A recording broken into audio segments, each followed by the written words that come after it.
Hello everyone and welcome to my channel. I'm Adam and this is Beast Quest Beast Review Series 27, The Ghosts of Karadin. So on the 20th of January 2022, the second half of Series 27 has been released. And on the 21st of January 2022, the day I'm recording this, is the day that me and Lucas have finished reading both books of that series. Me and Lucas are now starting a trend of we're reading all the Beast Quest books, and we started with Devorah and we read Raptex and Gargantua together. It was enjoyable, and we're going to be doing it until we either A, get bored of it, or B, get impatient of waiting for the other one to get the books. That one might not happen, but we will be reading the books together now. As of the time I'm recording this, from what I remember, Gorog and Devorah have been uploaded onto Lucas's channel for the book review. Raptex has been recorded, and Gargantua might be being recorded the same time I'm recording this. If not, it'll be recorded shortly afterwards. But I'm looking forward to hearing what Lucas's opinion is of the last two beasts or last two books and his general opinion of the series, just like I'm sure he's looking forward to hearing my opinion on the entire on each beast. So that's what we'll be doing for now. Also, I don't know if I did it in the last beast review because that was a while ago. I didn't do it. I'll be putting down next to each beast what their personality is from how we saw in the book. So it's like a little note for me and Lucas to use for the next tournament, so we know what we're adding on. And then at the end, after giving each beast their score, I'll be doing the total scores of each attribute plus the grand total, and then I'll be saying the percentage that the score has, rounded up or down depending what the decimal point is. Okay, so we're going to start things off with Gorog, the Fiery Fiend. So design for Gorog is a 7 out of 10. It's from first glance for me and Lucas, it looks like a bulldog, but now we've got a closer look. It is clearly a Varcule, which had been brought up previously in the series, especially in Series 10, and any other ancient beast like Anoret. So it feels great to finally see a Varcule beast. I like the hint of red, the jagged saber teeth it has, along with the fire over its head, the sharp claws, so much. Now, with abilities, it's an 8 out of 10. I won't be listing all the abilities because little secrets here, and also if I don't remember them, then I don't remember them. Sharp fangs, obviously, sharp claws, thick hide, and of course, the most important one that Gorog has, and the reason why it's an 8 out of 10, it has this thing that I'm referring to as a heat gaze, where if his eyes are set on its target long enough, it will start burning up to where they'll eventually combust. Which is actually kind of cool. The fight was a 7 out of 10 because it wasn't as incredible as the abilities, and I believe Gorog just got knocked into a nearby river, and that's how it got defeated. But Gorog wasn't the main focus of that book, as it was more on the main villain and also his whole scheme and his ability to get more powerful after each beast is defeated, and from each time Tom and Alina show willpower or dedication to winning. But the total for Gorog is a 22 out of 30. It's just an okay beast with nothing incredible apart from a unique ability, the heat gaze. But it is shown in the fight that it is a non-stop fighter. It will keep going until it goes down. Up next we have Devorah, the Death Fish. Design for Devorah is a 6 out of 10. Now, just by looking at it, it doesn't look that impressive because it just looks like a giant piranha. And going on the going on the random page of Devorah I found in the book, it didn't really catch my attention, didn't seem interesting. And because design is is the exact opposite of the saying "Don't judge a book by its cover," where I do judge a book by its cover, I didn't like it. So unfortunately, Devorah, despite having 6 eyes, fins everywhere, and 2 rows of teeth, no. Abilities for Devorah is an 8 out of 10 no, because, well, apart from the sharp fins and the sharp fangs or teeth, it also has 2 very key abilities, which is why it's even got a high score. And that is with the ability to go from this form into a school of fish, kind of like Wishy-Washy from Pokemon, or Solix, Kreta, or Larnak. Being able to go into a swarm, but for a fish it's called school, and just attack her opponents like that. Or it can stay in that one. And also it has the ability to freeze and unfreeze water at will. And also control how much is frozen, how much is not, which is quite incredible and can be used as a little crutch to help Devorah in Battle of the Beasts. The fight for Devorah is an 8 out of 10. Not a very exciting fight, but it was more exciting than Gorog's fight. It involved Arcta, but Arcta got stuck in the frozen lake, so well done, Arcta, you're doing nothing. Again. But it had Tom and Alina, well, Tom especially, swimming to fight the fish off, and I don't remember how it was beaten, because it was a while since I read it, but if I can hopefully find a picture that would help me, please. Oh yeah. Okay, so it had Silver coming in to help by leaping from ice patch to ice patch to get off the lake, because he was trapped in the lake, and also had Tom throwing ice chunks at the underbelly of Devorah, which is not as tough as the rest of it, which obviously finished off Devorah. A bit of a simple end for Devorah, but I'm sure she will have a bit more of a dignified end in Battle of the Beast if she is to die.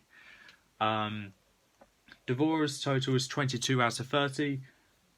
Personality is also a non-stop fighter, and for the statement, surprisingly better than Gorog, because looks can be deceiving apparently. The fight was good and the abilities were much better. The abilities were the main attribute for Devorah. Up next we have Raptex the Sky Hunter. Design for Raptex is an 8 out of 10. Now for Raptex, I just having a better look at it now, it seemed very similar to Vigrash. Because it is just a regular Griffin, I didn't want to give it a 9 or a 10. So what I did was I looked at the score I gave Vigrash for design, because it looks better than Vigrash, and I saw that I gave Vigrash an 8. And I was like, fine, okay, I need to give Raptex an 8, because I'm not giving him a 9. And that's what I stuck to. He's gotten 8. I will say, though, he looks much better than Vigrash does, though, so that is something that he has. Yay! The abilities are a 7. The abilities are, well, flight, agility, sharp claws, sharp beak, sharp fangs, and of course a thick hide, and an ear-piercing screech. It is essentially the same as Vigrash, so nothing much changed there. And the fight was a 7 out of 10. It had the village of Milden come together to defend a statue, which ended up falling down anyway. And then it had Alina cover Raptex's vision with a cloth from a windmill sail, and then Tom throwing the statue's spear through Raptex's wing, and then Raptex just yielded. What I learned from this fight is that the village stood together to fight the beast, which I found kind of cool, and has been visited before, but still very well done in this one, in my opinion. And also having this beast actually yield kind of shows that this beast was a tough one to defeat, meaning he might be a hard one to kill in Battle of the Beasts. But depending who his opponent is, he'll be fine or he's going to lose. But the total for Raptex is 22 out of 30. Personality is angry. And I put... me and Lucas agreed on angry because for most of the time he was just transport for Karadin.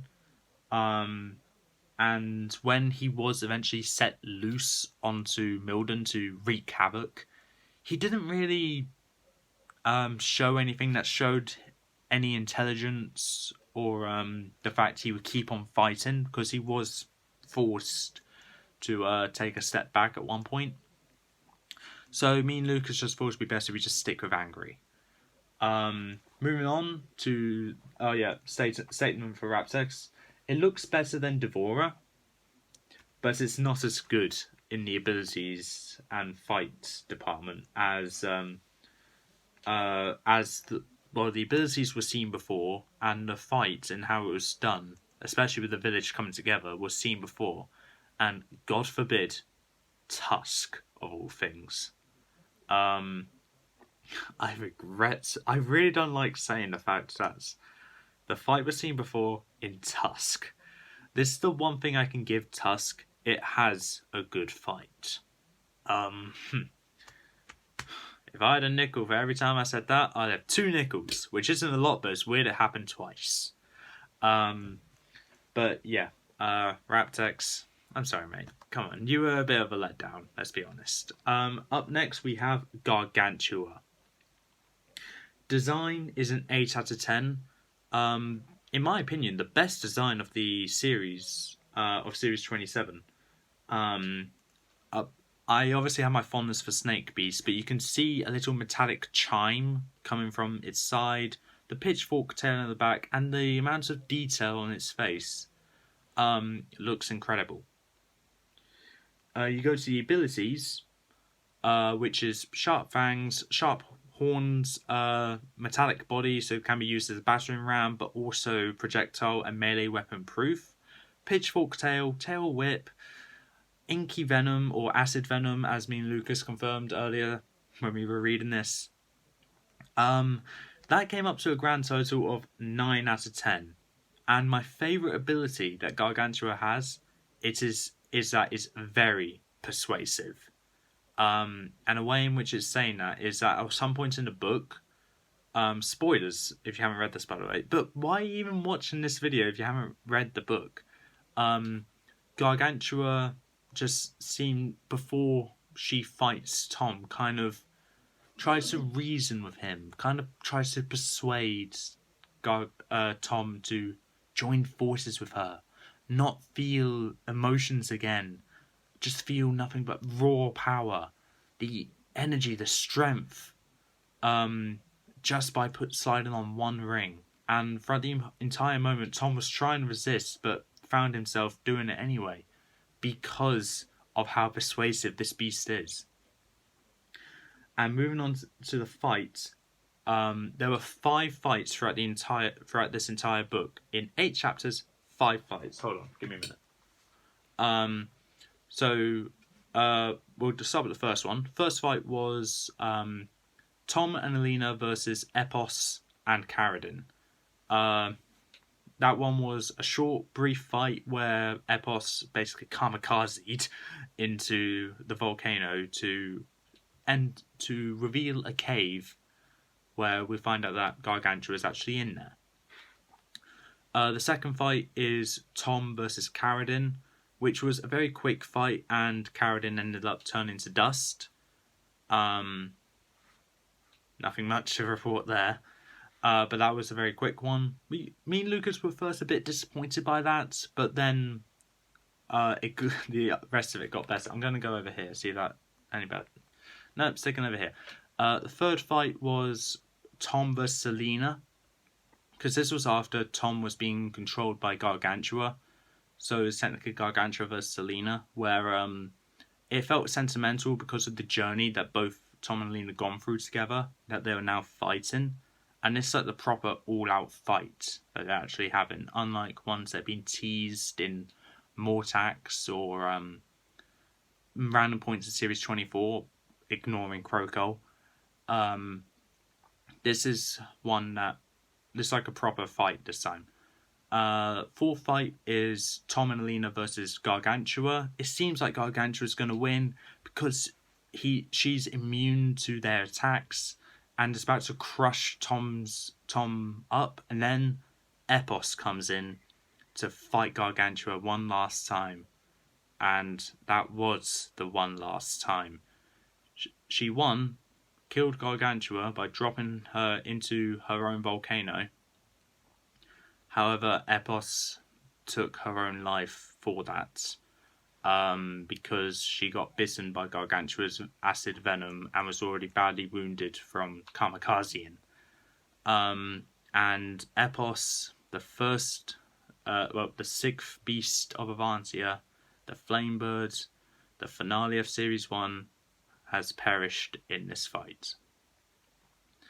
With all 5 fights, and that one being the most sentimental because of the amount of times Epos swooped in to help Tom and Alina.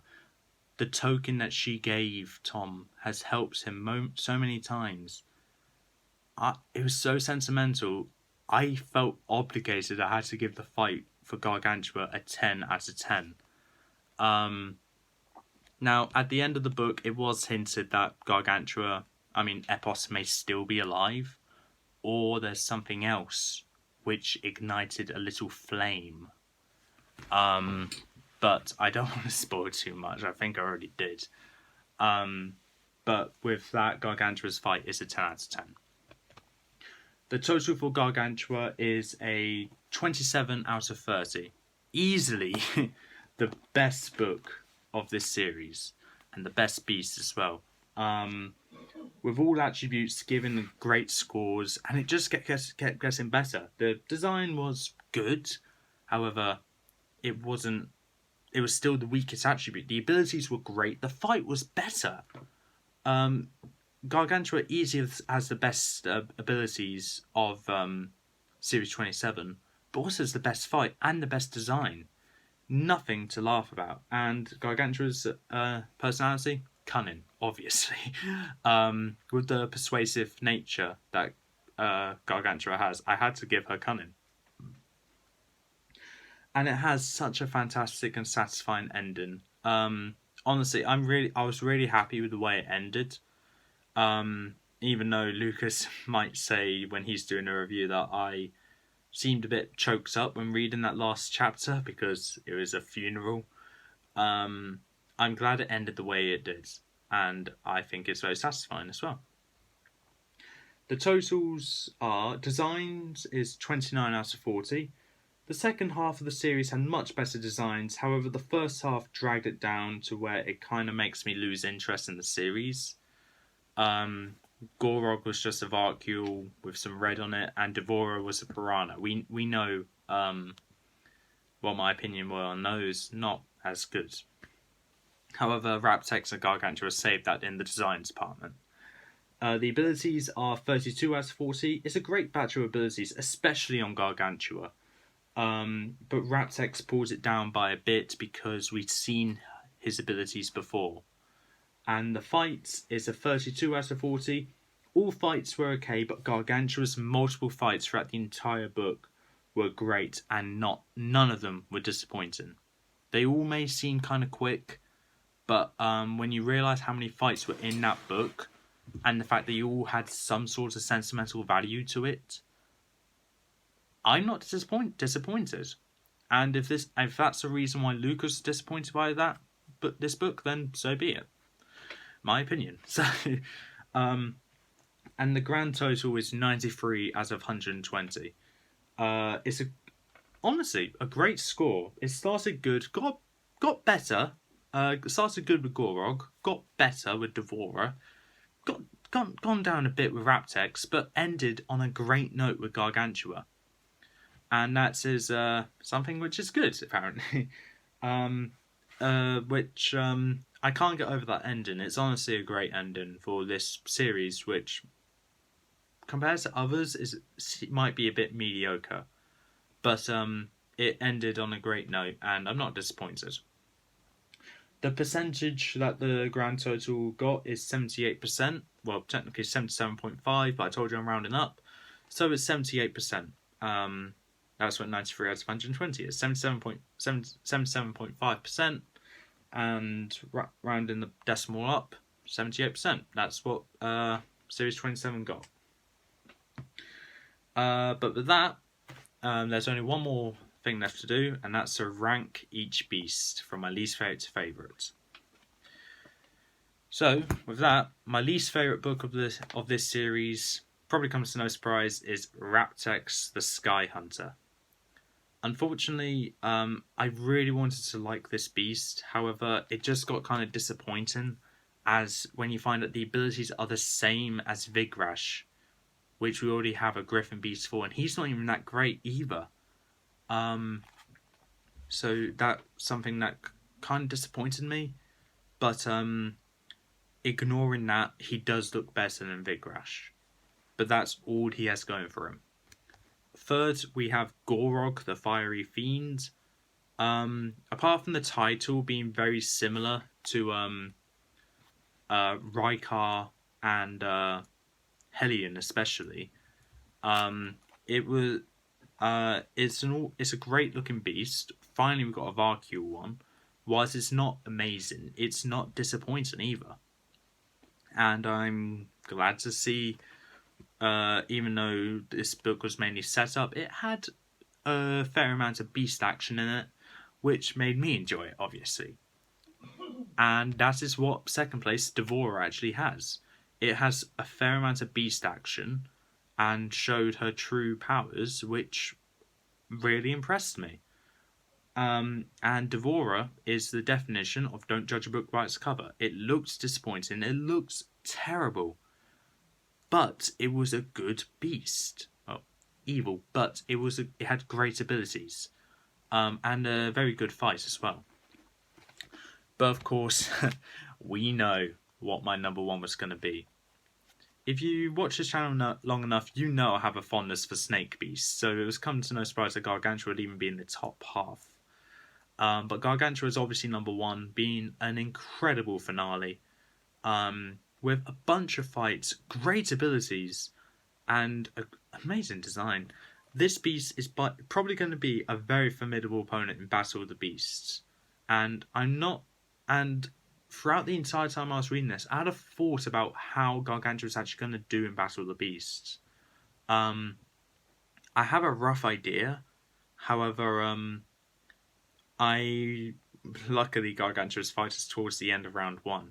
However, I don't know how I'm going to use it in round 1. I know what I want to do, but I don't know how to do it. So we'll wait and see how that goes. But Gargantua, great fight, great abilities, and great design. Well, great all around, actually. Is Gargantua the best snake beast? I'm not sure. Because my favourite snake beast before Gargantua is Torpix.